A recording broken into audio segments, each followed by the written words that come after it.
Hello everyone, welcome back to my channel Micronotes with Purvi.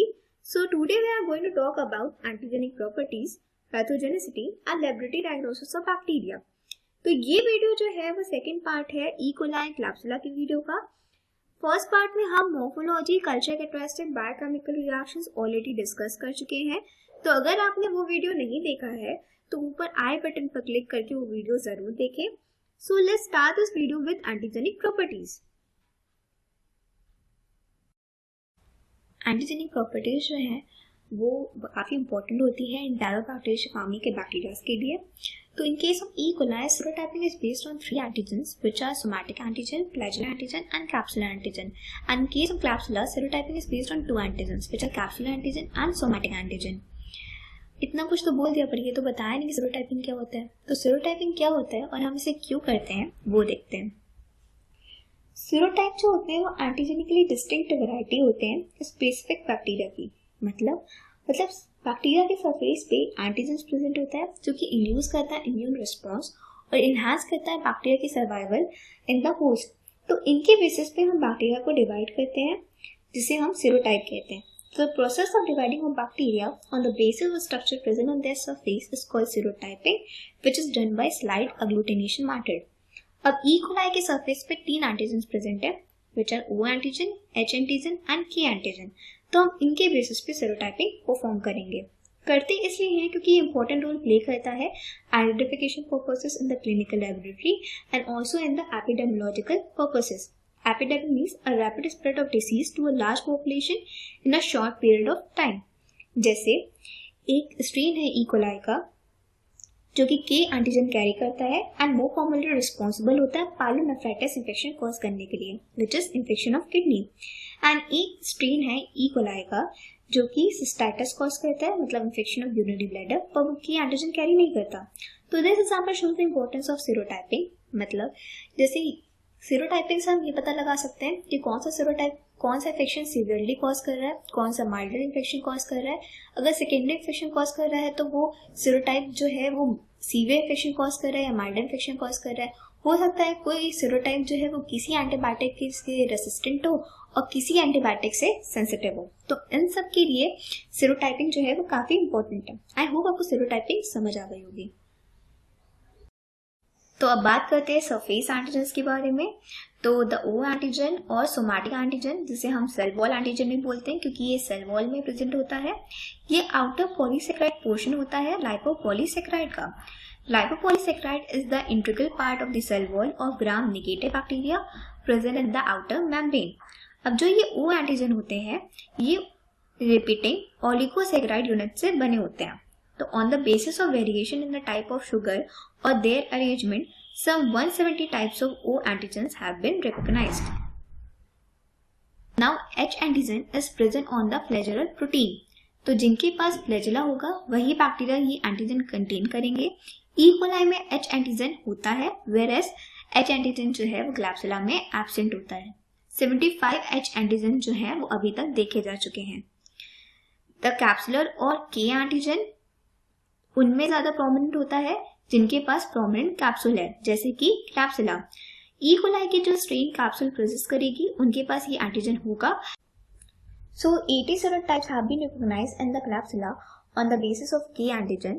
100 K antigen have been recognized in E. coli.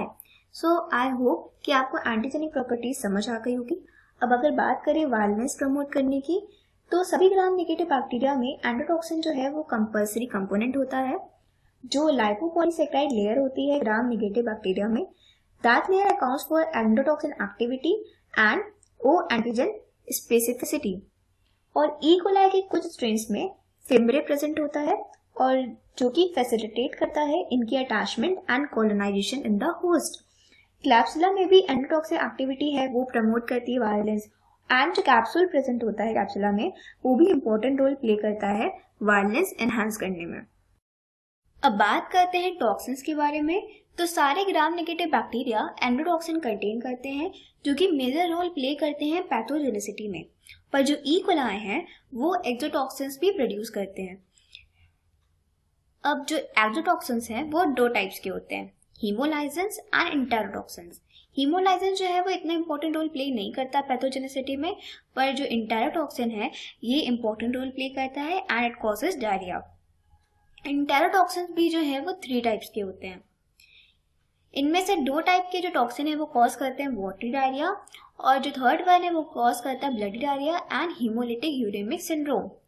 So the first one is heat labile toxin. Labile मतलब कि ये heat से Altered हो सकते हैं और destroy हो सकते हैं, ठीक है। तो ये काम कैसे करते हैं, ये स्टिमुलेट करते हैं एडेनाइल साइक्लेज को। उससे क्या होता है कि intracellular cyclic adenosine monophosphate concentration बढ़ जाता है। साइक्लिक एएमपी जो है वो ब्लॉक कर देता है absorption of sodium and chloride by the microvilli और प्रमोट करता है secretion of chloride and water by the crypt cell. So this result in watery diarrhoea with electrolyte concentration. Second one is heat stable toxin, मतलब इन पे heat का कोई असर नहीं होता। ये स्टिमुलेट करते हैं साइक्लिक गोनोसाइन मोनोफॉस्फेट को। It acts very rapidly and induces water accumulation in intestine which results in watery non-bloody diarrhea. Third one है शिगा-लाइक टॉक्सिन, जिसे हम वोरोटॉक्सिन बोलते हैं। शिगा-लाइक टॉक्सिन इसलिए बोलते हैं क्योंकि शिगेला जो है वो सिमिलर टॉक्सिन प्रोड्यूस करता है। वोरोटॉक्सिन इसलिए बोलते हैं क्योंकि ये फर्स्ट डिटेक्ट हुआ था ऑन वोरो सेल्स ऑफ मंकी, जहां ये साइटोपैथिक इफेक्ट शो करता है। शिगा-लाइक टॉक्सिन क्या करता है, ये इनहिबिट करता है protein synthesis which results in bloody diarrhea, and when the Shiga-like toxin enters the blood stream, it leads to a life-threatening complication called hemolytic uremic syndrome. So अभी next discuss करते हैं pathogenicity. सो E coli में सबसे पहले बात करते हैं UTI की। E coli is the most common cause of urinary tract infection. So O serotype जो होते हैं ई कोलाई के, वो प्रेफरेंशियली कॉज करते हैं यूटीआई। जो यूरोपैथिक स्ट्रेन होते हैं, मतलब जो यूरिनरी ट्रैक्ट इन्फेक्शन कॉज करते हैं, हम उन्हें यूरोपैथिक स्ट्रेन बोलते हैं। उनके सरफेस पे पिलाई प्रेजेंट होते हैं। वो पिलाई क्या करते हैं, वो फैसिलिटेट करते हैं स्ट्रेन की addition to the specific receptors present on the urinary tract epithelium. Now the second one is diarrhoea.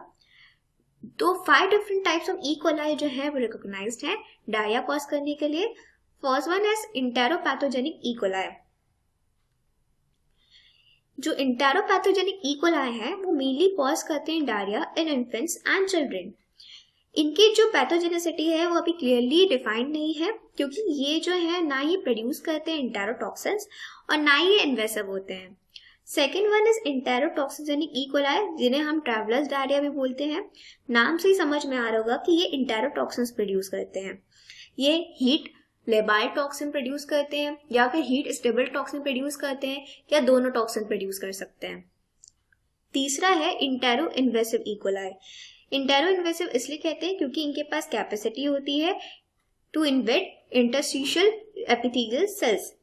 Fourth one is entero haemorrhagic E coli, जिसे हम शिगा टॉक्सिजेनिक ई कोलाई और वोरोटॉक्सिजेनिक ई कोलाई भी कहते हैं। नाम से समझ में आ रहा होगा कि ये शिगा-लाइक टॉक्सिन प्रोड्यूस करते हैं एंड कॉज करते हैं bloody diarrhoea and haemolytic uraemic syndrome.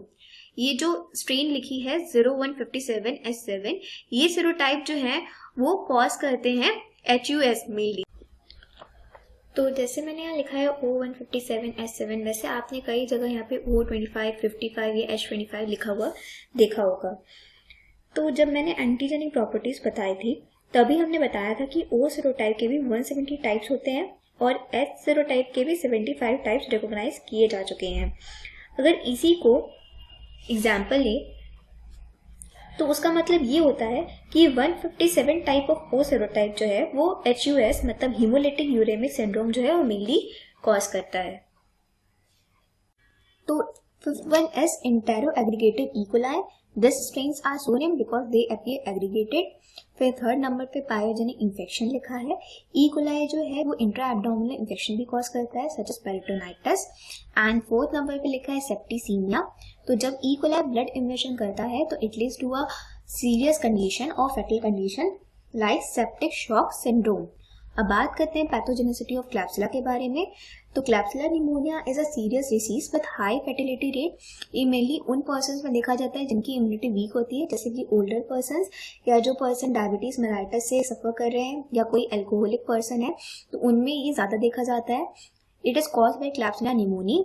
क्लैप्सिला pneumoniae जो है वो यूटीआई इन्फेक्शन भी कॉज करती है and also causes pyogenic infection such as abscesses, meningitis and septicaemia.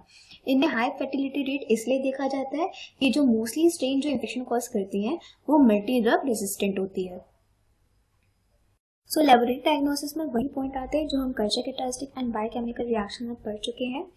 तो जैसे ही हमारे पास सैंपल आता है तो हम सबसे पहले ग्राम स्टेनिंग परफॉर्म करते हैं, फिर हम कल्चर लगाते हैं और बायोकेमिकल रिएक्शंस या बायोकेमिकल टेस्ट परफॉर्म करते हैं।